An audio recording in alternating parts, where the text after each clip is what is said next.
Hi, everybody. Welcome to Rock, Paper, Hand Grenades.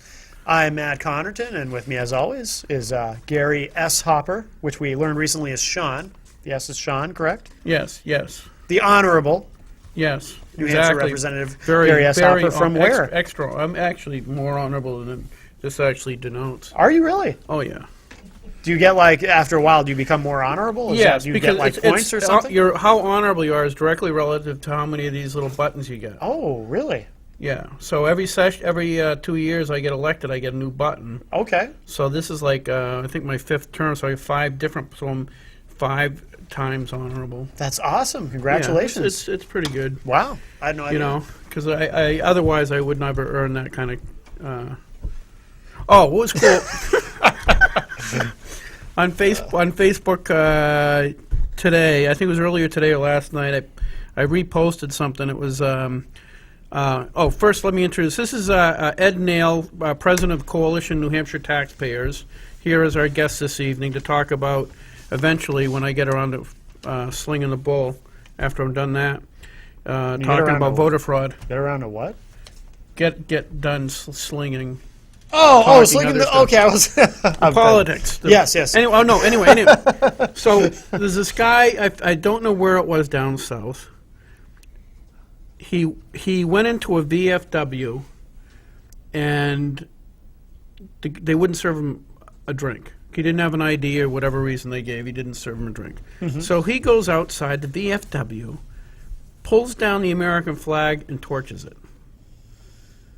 The guy from the VFW tracked him down, knew who he was. And this is what the guy from the VFW is so great on camera because they interviewed him afterwards. And they showed the picture of this guy duct taped to the flagpole. Oh, my God. But they have his face blurred out. Yeah, okay? Yeah. And the Channel 10, whatever news station it was down south, says, well, why is he doing this? Says, well, we gave him a few options, and this is the one he chose. He said they had him duct taped there for 6 hours. Wow. The flag he torched flew over a foxhole in Afghanistan, no kidding. Some of which people did not make it out of. Yeah. And that's why it was a special flag that this Wow. moron torch. I just thought that was he chose to do this. Yes, that was the I the can't least imagine of all, what the other possibilities were. This was down south, right? Yep. Yeah, I think I can imagine. Oh, you're right, Gary? Do you need some water? No, I'm gonna probably just die. Anyway, Probably all the ginger snaps. Yeah, the caught in your ginger throat. snaps. That'll happen. So anyway, I just thought that was particularly great. Yeah. Let's see, Judiciary Committee this week. Something new and exciting happened. When they put me on the Judiciary Committee, they presumed I don't know why they would ever get this impression from knowing me. They presumed because I knew I was going to be compliant. Mm-hmm, mm-hmm. And so when they vote on a particular bill, they had me near the top, I suppose presuming that I was going to follow the lead of the chair. Mm-hmm. Well, I haven't been doing that. No. So this Tuesday, yesterday, when we came in for the executive session, which means that's the time the committee sits down, looks over the bill, and decides yes or no. This time, when we went through the roll call, I'm now near the end of the list of roll calls, so that I don't adversely influence the people who vote before me. Oh, no kidding. Interesting. Well, that's a badge of honor in my view. I think so. Yeah. I thought it was pretty awesome. Yeah. Anyway, so Ed Nail's here. Ed and I go back for quite a few years. He's been in the trenches long before I have. I got to know him from the taxpayers' picnics. When are the taxpayer picnics this year? I think it's July 7th. It's always the first Saturday after the 4th of July. Okay, first Saturday. And we do that because it's cheaper to buy decorations after the 4th of July.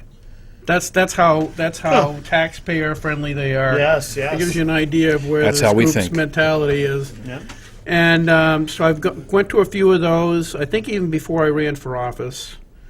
When I was in office, one of the things Ed was really helpful was I think it was about 2003 or 4. We had a petitioned warrant article to have our police chief become his position become an elected one. Oh. They call that good old RSA 4147. Yes, he knows the numbers. I don't Yes, have a clue yeah. what the number is.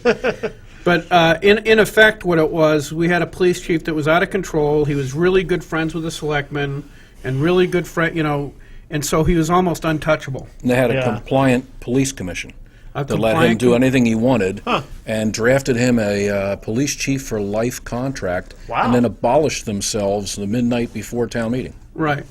So in effect, you had he was almost in effect untouchable. Yeah, yeah. And when people become untouchable, absolute power corrupts. When you say he was out of control, in what regard? How His, was treating people like his crap, officer got in arrogance. trouble. Really? He had. You might have heard about his officers went to the Hopkinton Fair, refused to pay, and bullied their way past Oh, the no people who kidding. collect tickets, and then pushed their way into the demolition derby in uniform. Apparently, Wow. if you're on duty, why are you patrolling Hopkinton State Fair and not in the town of where you belong? Right. And he went to court, and it's a case heard before a judge, and the judge let him go. He was not allowed to carry a weapon for a fight he got into in Massachusetts. His officers got caught drinking the beer they took for evidence.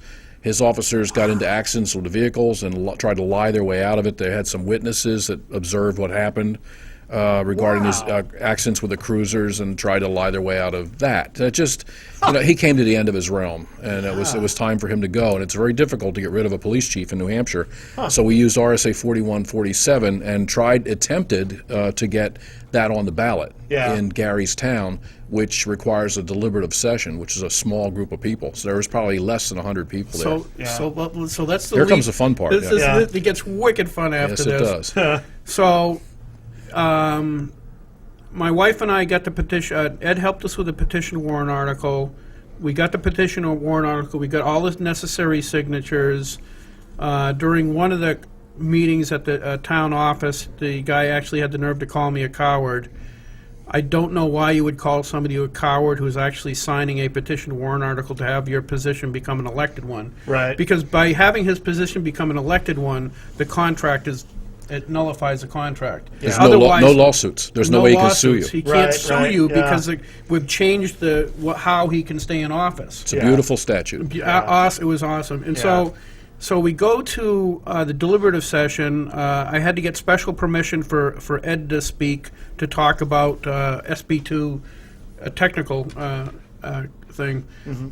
But anyway, what do they call it? The coup de grace? What is that? What is the word? Well, they wouldn't let me speak at first. They held a vote, and the moderator said, we're going to vote to allow Mr. Nail to speak or not speak, and they voted me down. Oh. And then the chief, in his, he wasn't thinking clearly, Yeah. he had one of his officers speak, and then someone went, wait a minute, where is your officer from? He lives in Manchester. And they said, well, if a Manchester officer can speak and where, why can't Mr. Nail, who lives in a neighboring town? And then Right. once they let me speak, that was the best part. Yeah. Because I got to explain it. This is a Senate Bill 2 town. This deliberative session is just to allow a citizen's petition on the ballot. And they were trying to corrupt it. Instead of adopting RSA 4147, to not adopt. Yeah. So take the intent of the petition. All these people legitimately signed a petition. Right. And then have it appear on the ballot the opposite of the way they signed it or completely ruined. So the legislature's actually taking care of that now. So our attempt was to get it on the ballot to adopt RSA 4147 and elect a chief. Very unpopular chief. So I got my chance to speak. They held the vote, and we won. It was 44. Yeah, but that wasn't the best part, I thought. The best part, the best part was, now we had a couple of the chief's supporters sitting, they're friends of mine too, and I really like them, but they just believed that the chief wasn't doing anything wrong and everybody was out to get him. Yeah. They're called brown noses, I think is No, the term not for them. really. They just didn't see the other side. I don't Yeah. think so. They were really nice people. But anyway, the wonderful part was the chief got up and actually said, he held up a stack of A papers. file, just like this. He held up a file, like this, and said, I did a background investigation to each one of the people who signed a petition. And he waved it over his head like this, and he If you had said, seen the record of the people that signed this petition, they have records as long as your arm. and then he topped it off with, and some of their relatives had records too. And that was it. You know, I walked over, there was a union leader reporter there, and I said, "You got that right." And he was clipping away on his, Yeah. his He didn't laptop. do anything. He was writing it all down, so I put him on notice that we knew, I mean, that's what was said. Yeah. And then Gary and I went over to the chief. Well, first we went to the moderator and said, we'd like to get a copy of that under the right to know law, because it's Yeah. a document, he's waving it over his head. Right. And the moderator said, go ask him yourself. And we drafted up a That right was to know Neil. request. Neil Kirk was the moderator. So we went over to Miles Rigney, who was the chief. And I said, I introduced myself, Gary was my witness. I said, I'm asking for a copy of what you're waving around over your head. And he said, well, good luck getting that. And I said, okay, we'll see. So Right. once he had said that he did background investigations, I assumed that's his MO. That's how he operates, through bullying, intimidation, and information he's not allowed to have. Right. So the next morning, I called Standards and Training down in Concord and said, I would like to lodge a complaint against Chief Miles Rigney, and I would like you to inquire as to whether my background was checked into last night between 9:30 and midnight, let's say. Yeah. So I started to get the phone calls back from Standards and Training, and that thing passed. It passed, what, 600 to 900 or something like that on the Oh, ballot? yeah, it was It huge. overwhelmingly it passed, and Yeah. Miles Rigney chose not to run. Yeah. And that's a clean way to get rid of a police chief that never should have been a police chief in the first place. And, Right. Yeah. and things have calmed down a bit. I mean, there's probably some They're more not horrible. pruning, but they're not horrible. But it's a better situation, and there isn't a huge lawsuit over lost wages or anything like that. It's Yeah. just it's nice that we have that statute. Yeah, and yeah. Some other towns have done it in the past, but you get to the point where the legislative body in the town said that's enough. And he knew it was coming since he didn't run. He knew what was going to happen to him. Yeah, and so that was one of the instances where I got involved with Ed on something was really, really helpful. And Coalition New Hampshire Taxpayers is just a great group. If you're having town problems, they know more about it than anybody else in the damn state. Well, we always try and stay out of court. We try and stay out of fights. If we get in one, we try and win it. Right. And if we get in one, we also make sure the other party is sorry they ever got into it. Yeah. You know, so when we do take an action, we try and make sure it makes a statement as Yeah. well. So we try and train activists within a community to be effective. You know, don't chase tails, don't go in the wrong doors. Right. You know, define what your goal is and go for your goal. And we've kind of flipped Alinsky's rules for radicals on its head. And we have like the CNHT rules for radical patriots. You know, we use Yeah. Alinsky's rules in reverse, you know, to do something good. So that's what we've done, and we've been pretty effective. In Gary's case, we all enjoyed doing that. It was a lot of fun. A lot of fun. Then there was they've also done a lot with helping train people to how to be on budget committees and stuff like that in the town. So, Know what else we did, Gary? No, I don't know. We came within 36 votes of taking David Souter's mother's house and making it into a park, didn't we? That was 36 votes. Yeah, I didn't know Gary- it was that That's close. 36 Gary's votes. referred to that on the show, yeah. Yeah. Ed was. It was funny because it was the day after that vote when the United States Supreme Court said that it was okay for the city of New London to take people's houses so that the rich and Yeah. aimless advisor could have a tennis court. Yeah, under which I'm eminent exaggerating, domain, yeah. but it's not much. Right. Yeah, I was sitting there talking about it with my wife, saying, "This is ridiculous," because David Souter lived in town. Yeah, yeah. It was Ed that called me and says, "What about a warrant article to have a veterans park built on the guy's house?" Oh, that's freaking beautiful. Yeah, well, I was already linked up with John Babiars from the Libertarian Party. I think the light went off in both our heads at the same time. Hey, let's take his house. I mean, Right. if we can take land if David Souter, a Supreme Court justice from New Hampshire, thinks it's okay to take someone's house in Connecticut, why can't we take his mother's house in Ware Exactly. and make it into a Constitution Park?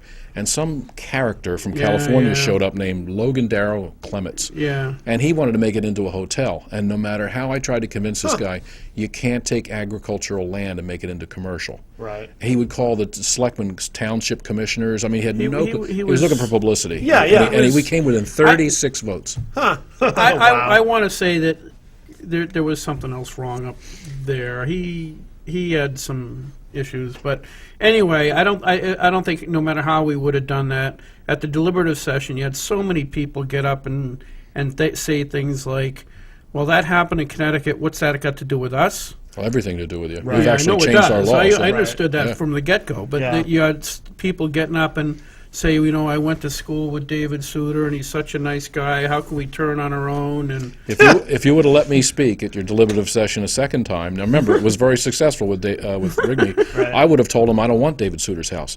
I want the good people in Ware to make a vote, to make a statement. We'll never take his Exactly. house, but I want people in this town to make a statement that it's not right to take someone's property and give it. The Right. government can take and use, but it can never take and give. Right. And if they can do that, we can take and use that house and make it a Constitution Park tomorrow, because zoning doesn't stop at Constitution Park. And I think the 36 votes is, 18 couples. I think we went a lot closer, but it was international Oh, yeah. news, actually. But, Absolutely. like I said on the show before, the real positive thing, even though even though we technically lost, the fact of the matter is keeping it in the news by doing a warrant article. Oh, It yeah. kept it in the news throughout the year and into the spring, which is when the legislature was taking up the constitutional amendment. Right. So it kept it fresh, because if it hadn't, there was so much money that could be made by the abuse of eminent domain that I think the legislature might have started, We won all the waffling. battles, but we didn't win the final war. But we made our statement, and the people in Connecticut and other people that were concerned with property rights knew that New Hampshire was behind those people in Connecticut. And Yeah. David Suter got a black eye for having this thing even appear. Oh, sure, Because yeah. he's always been that little bookworm that got away with everything, and this time, he has the answer for his Yeah, his decision. that was fun. And he moved to Hopkinton, where he belongs. For all his dedication to Right. his history and wear, Right. he bailed out as Yes, soon he as did, he didn't he? could. As soon as he Yeah. could. That's funny. But anyway, so that's kind of a little history. What started you in activism to begin with, though? There's got to be a spark, because Yeah, and that's where all of our guys come from, pretty much. This year's town meeting, this is the town meeting time of year. And we scour the papers and look for that one person that stood up at town meeting or a school board meeting and was ridiculed or made fun of. That's the person we're looking for. And that happened to me back in the 90s, I guess. In my town, I went to 10 town meetings before I ever spoke. No one knew how I was voting. I never voted unless it was by secret ballot. I kept my hand in my lap, never opened my mouth during votes. So they had no clue whether I was liberal or conservative or beyond conservative. So yeah, I made my position known regarding a fire truck, and it hit the fan. I was the worst guy in town because I didn't want to buy a new truck. I said I knew places where you get used trucks. Sure. In fact, I can get you a handle on a used truck 3 years before another department takes it out of service, because I know an assistant chief where they Yeah. get rid of trucks all the time from a big company.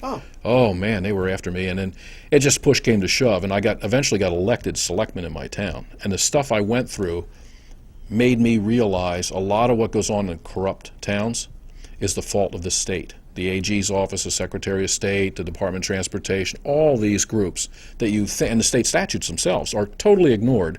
And when you do have a problem, you can't count on the authorities to take care of it. Yeah. Right. Courts, the judges in this state, district and superior, exist, in my humble opinion of 20 years of doing this, exist almost solely to protect the reputations of towns and the elected officials and people who work in towns and schools. That's just it.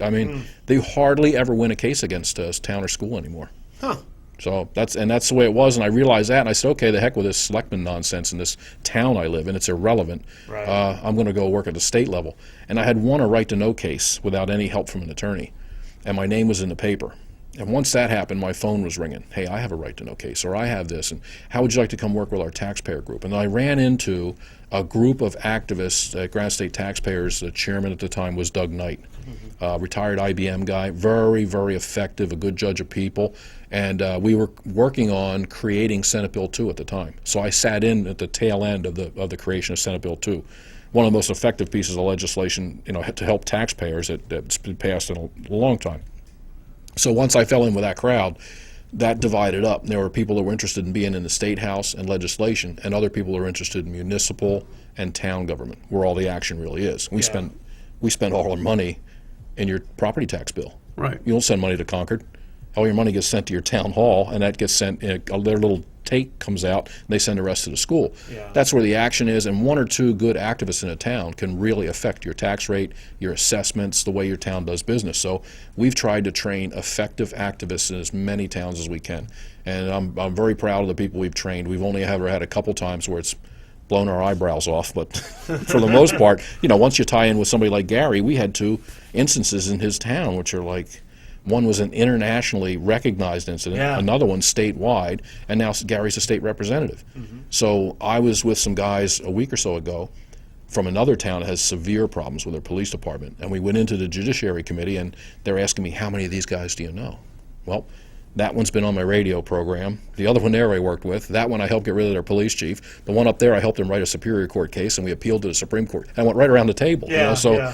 it's nice to have that much background. I've been doing this for so long, Yeah. and I can look out over some of these committees and see 5 or 6 friends on a 15-person, 16-person committee and say, there's people I can count on to at least listen to me. Right. So we rarely go there. And when we go, usually people are going, are you here about my bill? You walk into any room, and people run up to you, and they think, oh, you're here to kill my bill or support my bill. yeah, So yeah. I like to stay away from the State House, and we have an office at 8 North Main in Concord. Okay. And we invite people How long from you had anywhere. that? I just noticed that the other day, and I was wondering how long that's This been one, on. 3 years, and the other office before that, right across from Yeah, the 'cause Capitol you were right building, was across the 5 street years. before. Yeah, we've 8 years I think we've had. Didn't they boot you an out office. of that one because they didn't like having conservatives in that office building or something? It was either that or the fact that we found a place twice as big for less money. Oh, It was one of those two Whichever things.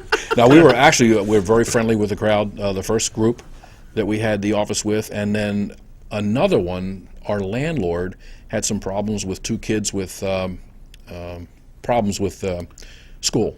Yeah. And he said, could you train me to be my own lawyer? And we said, yes. So he's worked with he has 2 adopted kids. So they had issues with their local school, and that guy is our landlord, so we know, we can trust him that nothing's ever going to happen to our office. It's Right, not going to be right, left right. open in the middle of the night. We had no concerns about that either in the other one, but this is a really nice spot. 3 rooms, our own bathroom. It's central. It's right on Pleasant and Maine, so it's a nice spot. Yeah. We do our workshops there for voter fraud. Oh, you do? We should probably get around to voter fraud. What do you think, Gary? is that what we were here to talk about? What do you think? I don't know. I don't think You ready? What do we got? What do we have for time, Gary? it's definitely a hot topic. We got time. It's only 6:22. Yeah, All we got right. plenty of time. Just got to make sure we end at 5 of. Yes. All right, you give me a little. Yeah, we'll I can't overstate the importance of that. we can't. Well, you could. A little wind up here. This is my voter fraud handout. I just did one of these last night at the Deering Town I'll Hall. give this to him because he can actually Oh, we're going to read. have both of Yes. Oh. And very we'll just nice. go through this quickly, beginning to end. This is Hey, wait, red herrings. Let's talk about red herrings first. okay. I want your opinion of this because we have cripe. I don't remember if we voted on it or we're going to vote on it. Is voter ID? Yeah, voter ID could come in 1,000 different forms. But Voter but ID. The red herring on voter ID is you're disenfranchising the poor and the minorities. And I was thinking about that the other day because I don't know if I've told you, but I became disabled because of my eyes recently. And when I went to file the paperwork with the federal government / state government, I had to present an ID, a social security number, Yep. and all this other stuff. And so I was thinking, well, if the poor and disenfranchised can apply for Social Security and all Right. the other benefits, and they need an ID for that, that doesn't make sense. That I was just on a jury last month, yeah. and I had to show an ID to get in the jury Sure. room. Yeah. So that So means where if is you're that? Is if that you're just a total load of oh, bull? it's just but- it's just an excuse not to have photo ID or any form of identification to vote in New Hampshire. Right now, it's first come, first vote. It's wide open to anybody from anywhere, and it's fraught with abuse. And we have an attorney general's office, which, in my opinion, and the stuff I have, will pretty much lean you to believe that they take no action on voter fraud. They could care less about it, other than covering it up. And we've reported voter fraud to them to the point where I don't do it anymore. I don't waste my time going to the AG's office with evidence of voter fraud. So it's just laughable. And if I was to take the time and go through the memorandum from the AG's office regarding like challengers at elections, you'd be very upset if you understand how bad this is. But I'm going to show you what I've been handing out across the state. Just for a side note, not because of voter fraud, but because of other things I've seen since I've been in Concord, I did have a constitutional amendment to have his position become an elected one. That'd be great. It would be great, but leadership killed it. Oh, I bet they did, yeah. So I'm just letting you know, they're still And I- shooting those shotguns, but And I don't know whether it's so much the Attorney General, like Kelly Ayotte was the Attorney General most recently. Yeah. Nothing happened when she was there. I think it's the culture inside It the Attorney is. General's office, the actual people who are that work there, that they're just not going to prosecute voter fraud, whether they think if we did it once, we'd have too much to do anything else. But I okay. know that from bringing them stuff, it's a waste of everyone's time. No kidding. And I'll show that to you in just a couple minutes. yeah, go ahead. But here's how I got involved. I think can the camera pick this up? This little picture right here. So this is your typical supervisor of the checklist. You know, little old ladies when you go vote. Yeah. This is a lady. She's since passed away. Her name was Ann Lorber. She was a supervisor of the checklist when I ran for selectman in my town. Okay. And when people walked past that table, she told them not to vote for me because I was a liar. She knew me personally. And Really? I believe she was wearing a button from my opponent. Wow. So 3 people from town turned her into the moderator, 2 of them from her own church. And then she did it again, because we have a cooperative school district, she did it again at the cooperative school, SAU 34. So she was turned into the Attorney General's office by Chuck Gades, the moderator of the town of Deering at the time, and she was turned into the Attorney General's office by Russ Galpin, who's currently a selectman in Hillsborough. Now explain why that would be illegal. It's electioneering. It's Okay. by a public official. It's So- slander, you know. It's Right. But what happened was, you know, she's supposed to be indifferent. She's supposed to sit there and say Impartial, name and check. Like I know in the town of Ware, if I had my Santorum for President sign, a sticker, I'd have to cover it up when I go in to vote. I can have it Now- outside holding signs, but not inside. Think if you're the person on the checklist. I mean, Right. that leads you to believe Right. that person could also say, you know what, why don't I play games with a pencil and check some other Exactly. name? You know, Yeah. So you're trying to look for purity in elections, and that Absolutely. is the job of the Attorney General's office, Secretary of State, supposed to work together on that. So she was turned in, as per state statute, by 2 moderators. How often does that happen? Right. The Attorney General's office wrote her a letter saying, don't do it again. Basically, 1-paragraph letter. That's said, it? Really? Yeah, that was it. So not even a slap on the wrist. no, nothing. Now what is the punishment for election? The punishment actually was mine. It could be loss of license, loss of right to vote. Oh really? Yeah, and it could be a fine. I know they fined a guy from Plymouth who voted in Tilton $800. I just found the guy's name. I'm going to contact him and start taking him with me because he's one of the only 2 people I know of that's ever been arrested for criminal violation of election laws. But Okay. So what happened was they got the letter. So now I told people this is what happened, and the letter comes back, and they got on the telephone tree and said that I'd falsely accused Mrs. Lorber, and that the AG's office threw the thing out. She was reelected like 375 to 75. She was overwhelmingly reelected, but from that point on, they kept her in the back. They didn't leave her out front. Yeah. So that's how I learned about this. So I was the bad guy in this. Wow. All I did was run for office, and I'm the bad guy. So I Right. thought, so that's how this works. So let's take our little, this is what I use for my voter fraud information. So in 2000, when I was chairman of the Coalition of Hampshire Taxpayers, we got together in Concord and said, we hear so much about voter fraud, why don't we track it? Yeah. And every 10 years, we purge our voters list. Yes. And we just did that just now, Theoretically. in August, September last year. So right here, this is captured from the purge of 2000. Okay. These letters you have in front of you, this Meredith J. Benson, this letter was returned because there's no one at this address, Okay. 159 Bear Brook Road. Christine Kelly, 159 Bear Brook Road. And Joseph M. Gallagher, 159 Bear Brook Road. Seeing a common thread here. These are 3 of 23 letters that were returned from Bear Brook Road. There is no Bear Brook Road in Deerfield. There is no Really? Bear Brook, never was. So the address doesn't even exist. The address does not exist. And on the Wow. next page, you'll see are these same-day registration cards. There's, 5 cards here of the 23 people that did this. That means 23 people boldly walked into the Deerfield. That's not a very big town. Right. Walked in, gave a phony address, a phony street, and claimed they were citizens of the state of New Hampshire, registered same day, Yeah. voted, and left. Wow. So I started to put their names on the internet with accusations of them being vote thieves and Sure. things like that. And eventually 1 or 2 of them, or more than that, Googled their names and saw what I wrote about them. Yeah. And they were concerned that was slander or libel, or they were trying to get a job, and other people were looking at this. And I Sure. said, well, if you aren't a vote stealer, well then I've libeled you and slandered you, and you could take a legal action. And then I would have motion for discovery, and I'd find out who you are, whether you had a driver's license in New Hampshire, where you were.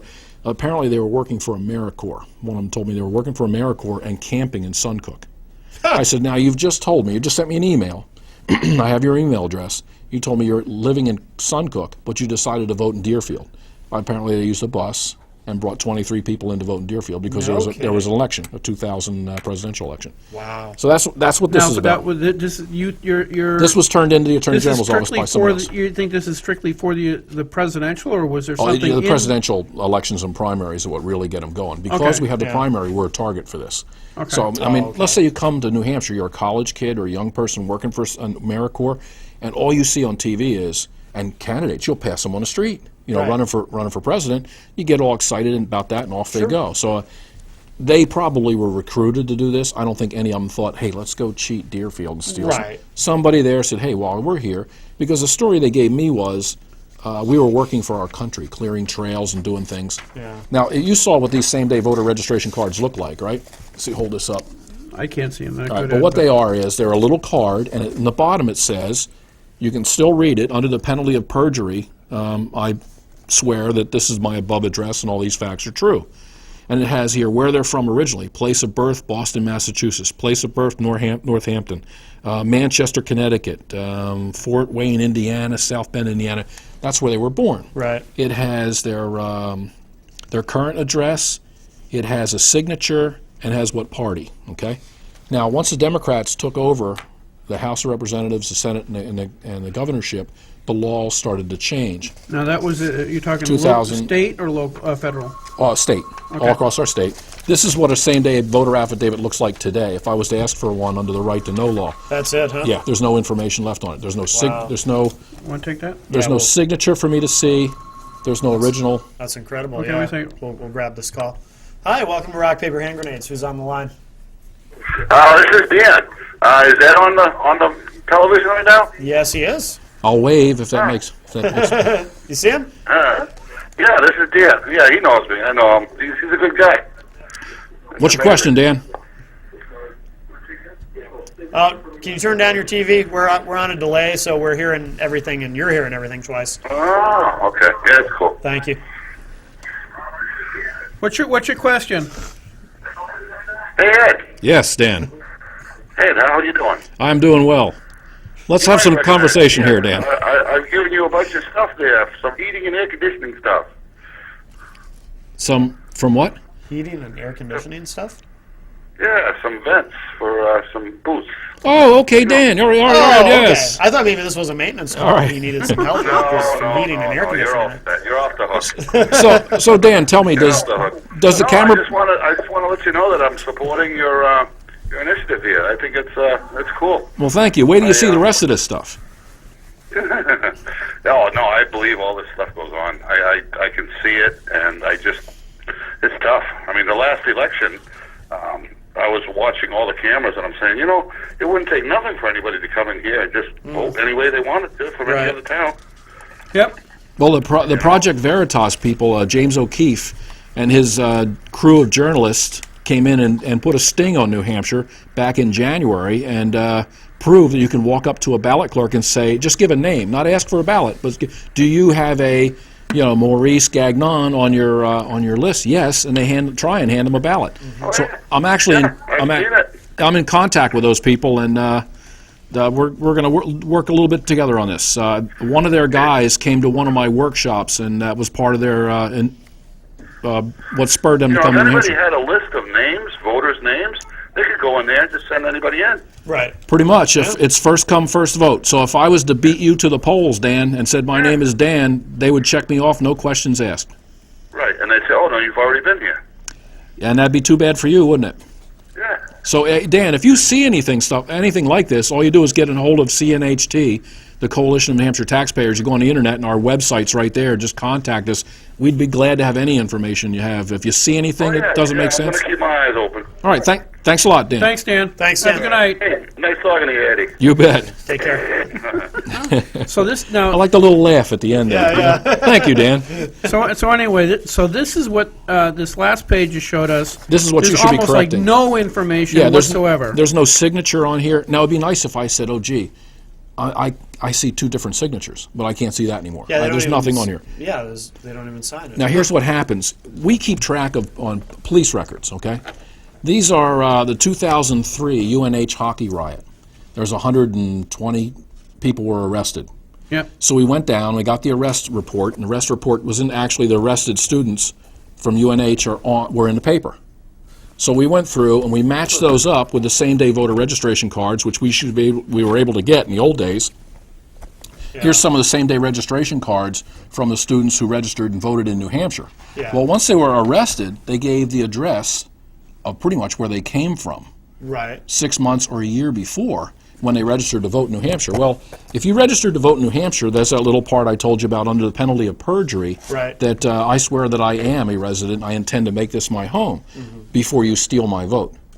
Now, that happened, and we found about 10% of the students that were arrested, of the non-residents who were arrested, were on the voter checklist. Okay. Then we had, I took the arrest logs from Durham in 2005 just for 2 months, and there were 138 arrests. Here we go. There was 34 pages of arrests, 10 names per page, 340 names, 12 blank. That's 328 arrests.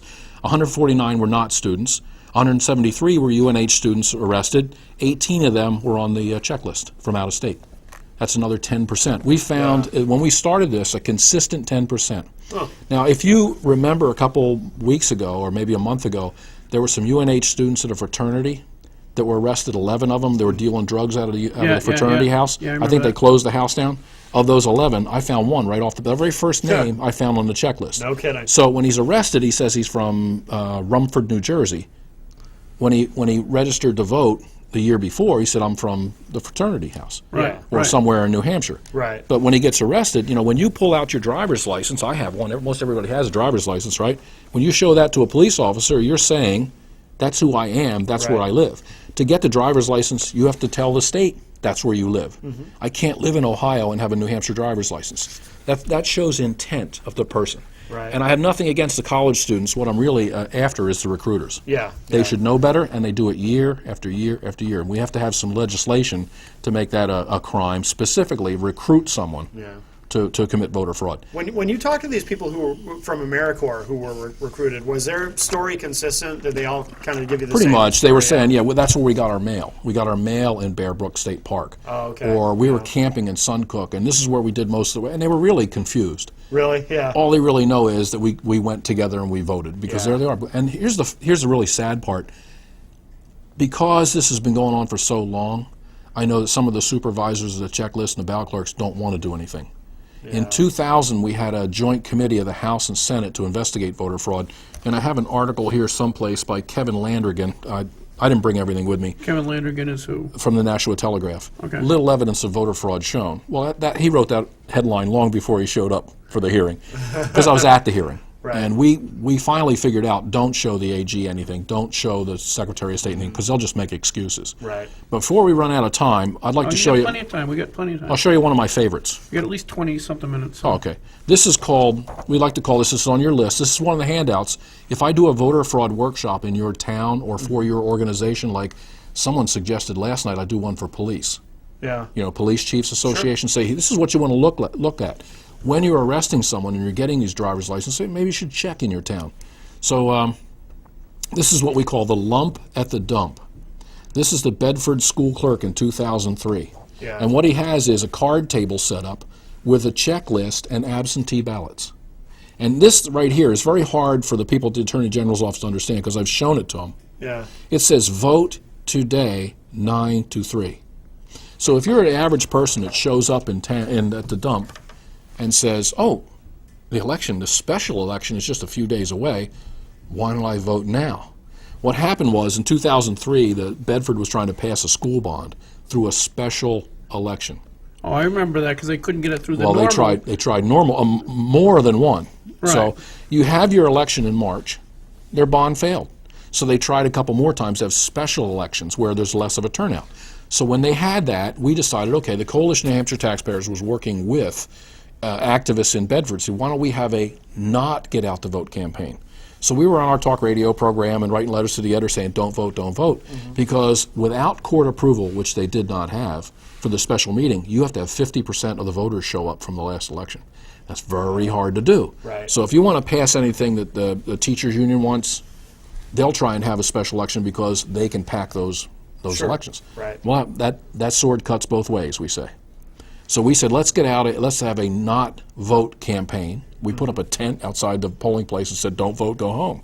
And once we explained that to people, they walked away and we won. Yeah. But he was So, upset. so what percentage actually voted? It was like 35% or something like it. It was under the 50%. Yeah. But what happened was they were trying to turn out the vote. Right. That was their purpose. Now, this is a school district clerk. Under statute, absentee ballots for a school election are handled by the town clerk from the town office. That's not the town office. That is an illegal polling place. A polling place has to have hours published in the papers, has to have a police officer, has to have a rail, has to have a moderator.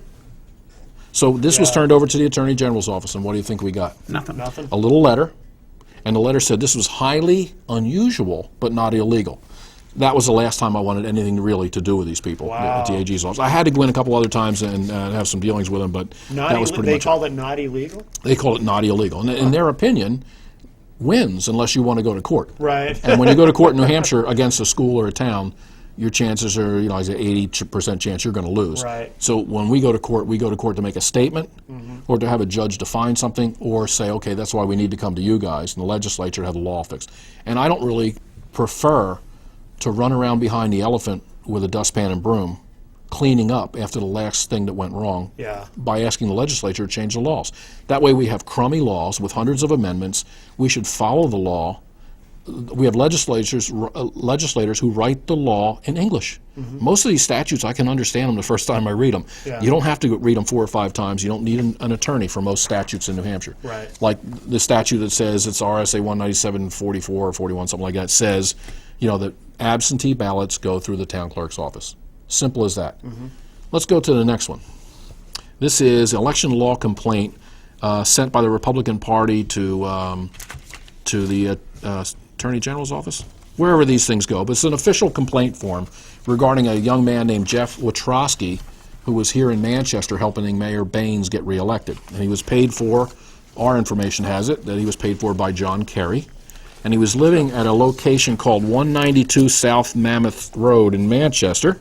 That's the home of New Hampshire Democrat Party chairman at the time, Kathy Sullivan. So I'm wondering, why is he here? He's working on campaigns. Has he done this before? Yes. I've checked him out in the internet. Yeah. He's from South Dakota. He's driving a South Dakota car with plates from South Dakota. Driver's license, South Dakota. He's not a resident of the state of New Hampshire. He has no intent to live here because he's a campaign operative. As soon as that election is over, he's going to another state. Right. He's actually back in South Dakota right now, as far as we can tell. I have a file on him. We're trying to find out what he's up to there. Yeah. It's hard. It looks like he dropped out of what exactly politics. did he do?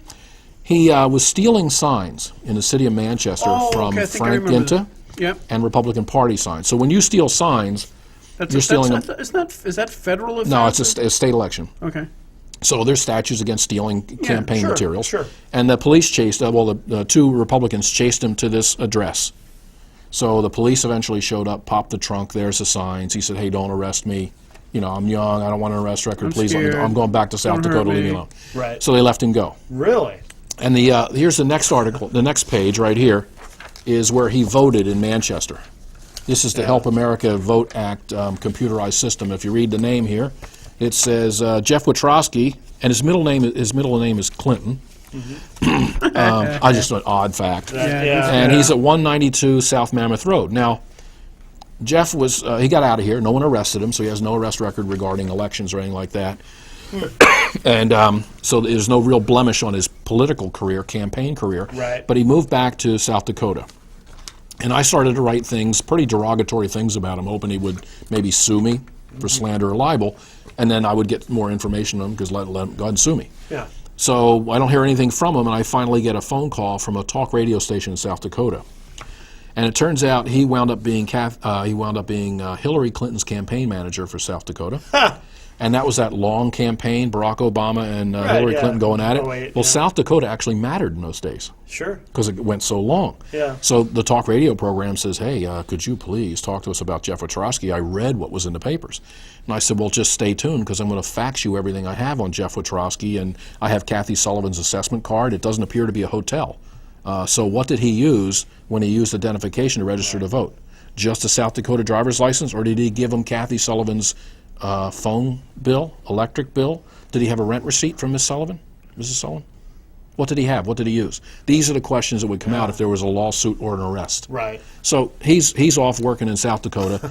The radio station calls me, would you please come out here? I said, well, I can't do that because I got stuff going on right now. I would love to. But here's the stuff I'm going to fax you. Well, they said, well, he's denying that any of this ever happened. Then he said he had an apartment. And then, so I'm giving him information to counter that.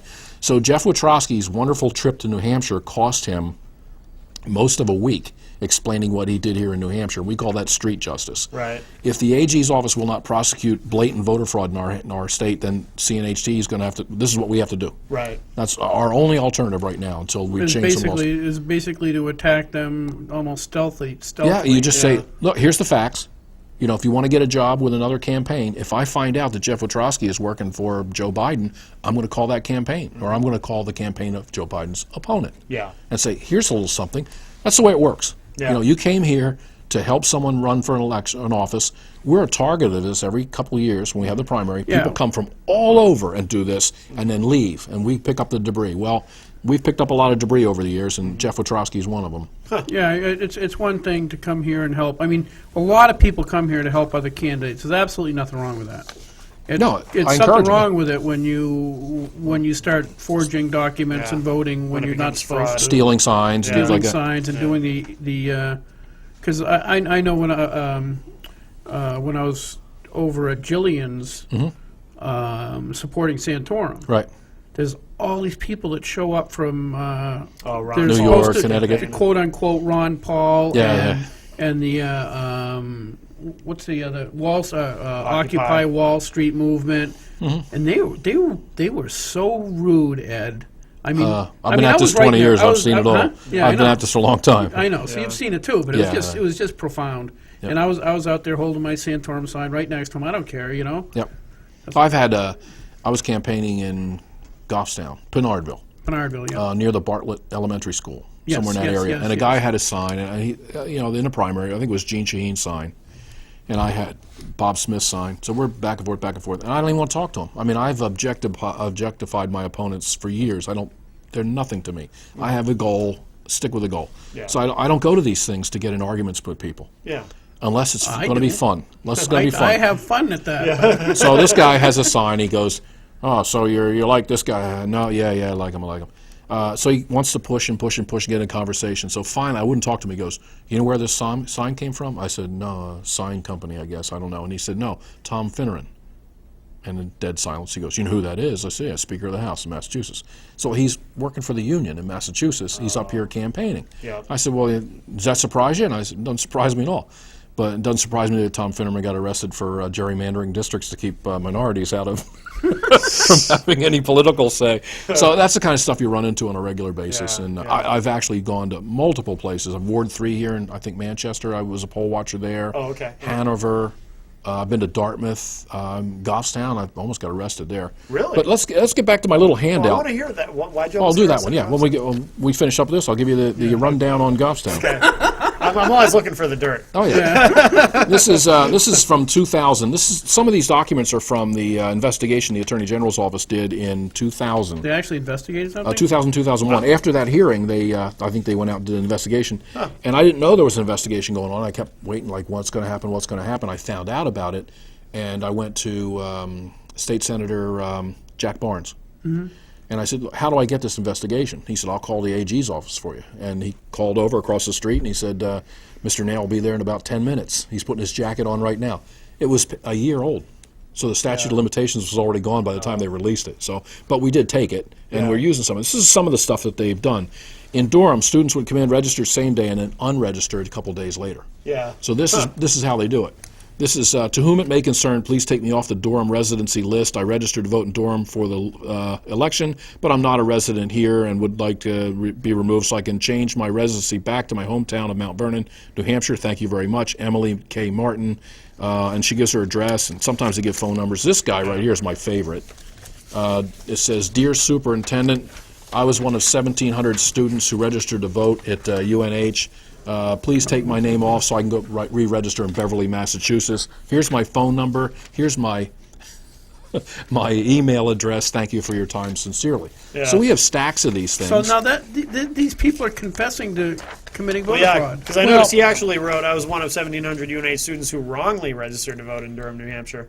Yeah, so what happens is we have a statute, and I don't have time to do all the statutes, but if you don't believe me, you can look it up. Yeah. UNH is a state university, and there's a statute that says no more than 24% of the students will be from out of state. Okay. They get waivers and take it up to 50%. Yeah. So if you look at the population of students at UNH, 50% of them are paying out-of-state tuition. Yeah. Well, how do you pay out-of-state tuition and then register to vote here and say you're a resident and still have to pay the tuition?